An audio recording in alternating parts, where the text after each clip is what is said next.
Sure, I'd be happy to help with anything. What's the march for? Well, the government says they want to close the school, and we're protesting that. You grew up in the school for the deaf, right? Oh, yes. It was important to you, right? Of course. It's necessary for a good education for all deaf people. Right, I agree. If they close the school, it'll mean mainstreaming and hearing teachers. I don't want kids to lose out on all the good things I had at school, all the good times and wonderful learning experiences.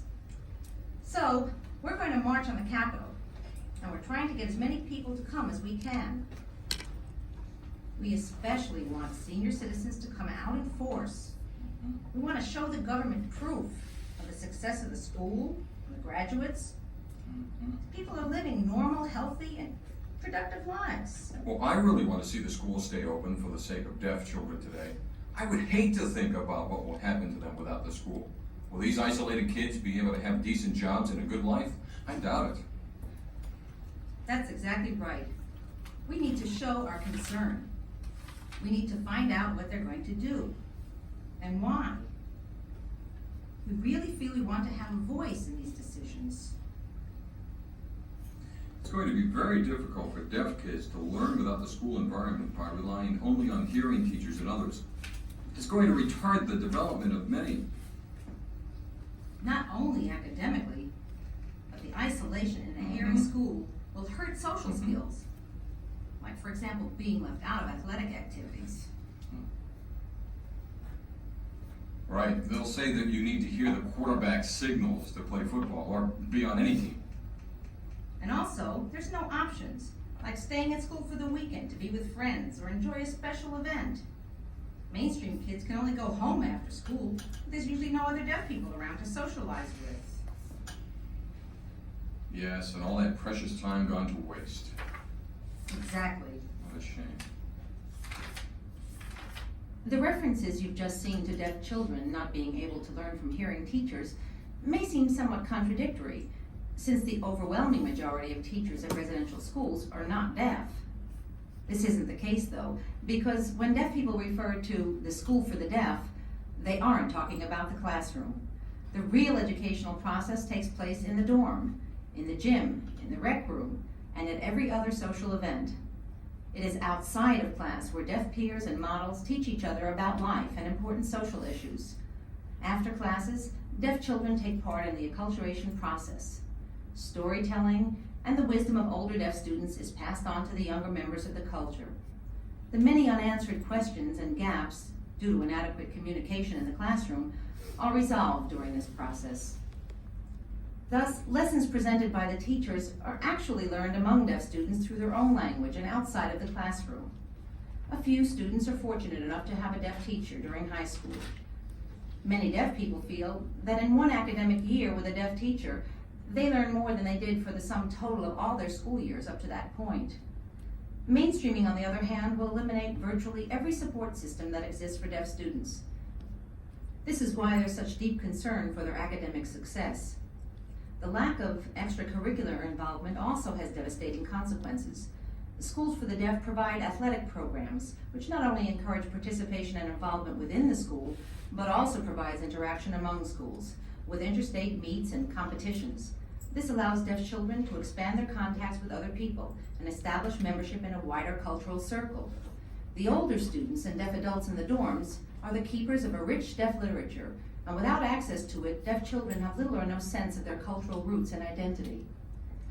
It's very difficult for outsiders to understand just what the school really means to us. Many people have negative feelings and stereotypical attitudes towards so-called institutions, but the School for the Deaf to us is much more than an institution. It's where we learn, where we play, where we squabble, and where we grow. In other words, it's home. In every sense of the word, it's home. When deaf people leave school, they find themselves turning to another cultural symbol, the clubs, owned and operated by deaf people. Usually open on weekends, the clubhouse is a place where friendships and loyalties which began at school continue on throughout a lifetime. It's a place for sharing, for learning, for support, and for acceptance. and it's the place where American Sign Language flourishes as the means of expression and communication of experience and understanding. The Deaf Club, however, is usually fighting to maintain its existence, and the numerous crises that face a community's club have become commonplace. Financial pressures, space, and static or declining membership jeopardize the survival of deaf clubs everywhere. These problems are usually dealt with successfully in a number of ways, and the club goes on. Before I say any more about it, let's look at some typical problem-solving approaches. It'd be nice if we could have more young people like you. You know, the club leaders are all in their 50s and 60s. We need younger people to carry on and become the leaders. We older folks can't keep doing everything all the time. Well, isn't it true you're not too happy with the young people taking over, right? Oh, no, I think they should. Yeah, but you said, Well, what I mean is that we won't be around much longer, and I think the youngsters should take some of the responsibility. Did you know that the BCD just bought a new jukebox? It's really loud enough to feel the music. And we have strobe lights too. Have you ever been to the Christmas ball? well, I don't know. You know, not all the 105 members are old folks. There are some in their 40s, even some in their 50s, and some between 25 and 30. Really? I didn't know you had people my age. Who? Sure, we have some. I guess I don't know Oh, I'm sure you'd enjoy yourself. We really need to keep the club going for our future. We're also thinking about starting a basketball team. Would you like to join? We need more players. Oh no, the Redskins fumbled the ball. them. The phone's ringing. It's a bad call. Watch the replay. I hate it when somebody calls during the game. See? It's a bad call. There wasn't a fumble. Yeah. Uh-oh, looks like the club's in trouble. What's the problem? I don't know, Nancy. They won't Nancy. renew the lease. What's Oh, this all about? no. What's happening? Nancy, what's happening? Wait a second. It seems there's a problem with the lease. The club president's coming over. Who's she talking to? I think the president's wife, I think. Who's calling? Hang on. Why'd they lose the lease? No idea. I'm getting off now, just a second. Boy, upset. About what? She's almost finished. So what happened? President said they couldn't get a new lease. What does that mean? What, is that the president? Yeah, that was him on the phone. He's coming over. I don't know exactly why. Is it the lease? Or problems with the liquor license? I bet that's it. No, I doubt it. After all these years? Or maybe it's the bad condition of the building. Maybe. When did the club open? Well, let's see. When did my father tell me about? Oh no, he'll be so upset. He was one of the original founders. Oh no! You can't move the club now. Not after all these years there. Yeah, but if they cancel the lease. But lots of the other tenants have moved out already. You can't expect them to build around the clubhouse. Well, what about all the memories? Well, we'll just bring all the mementos with us. How many members are there? About 105, I think. 105? Well, why can't they just chip in and buy a new club room? That's not enough people.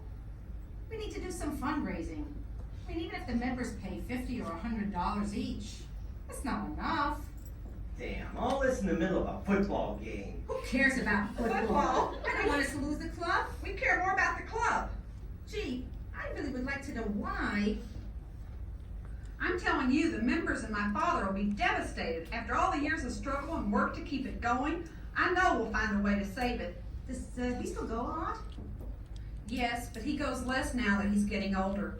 He wants the young people to get involved more and carry the burden. Well, I guess that means us. We better get to work. It's your turn now. You younger members have got to do something about it.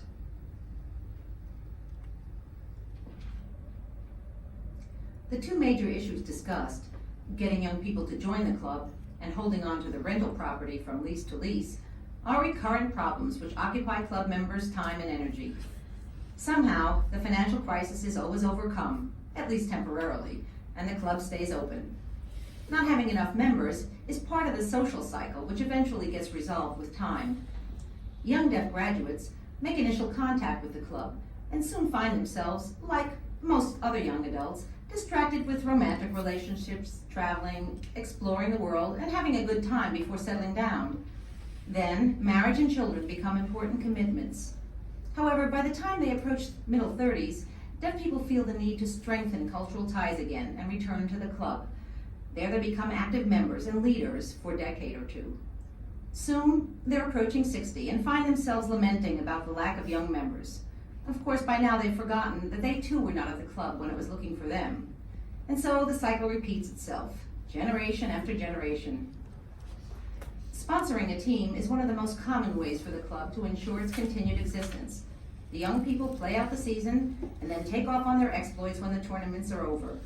During the basketball and softball seasons, though, there is much leadership training which occurs in this athletic context, preparing the players to be tomorrow's club leaders. As with the School for the Deaf Club can be a second home for older deaf people who come together to live out their final years among friends. There, they use their language freely, in an atmosphere of support and caring, at a place where cultural values find their expression, the Deaf Club.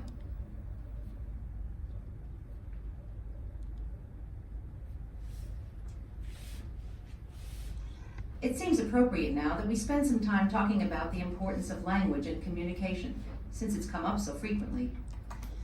By language, of course, I'm referring to ASL. As you know, deaf people's lives are generally filled with day-to-day difficulties communicating with hearing people.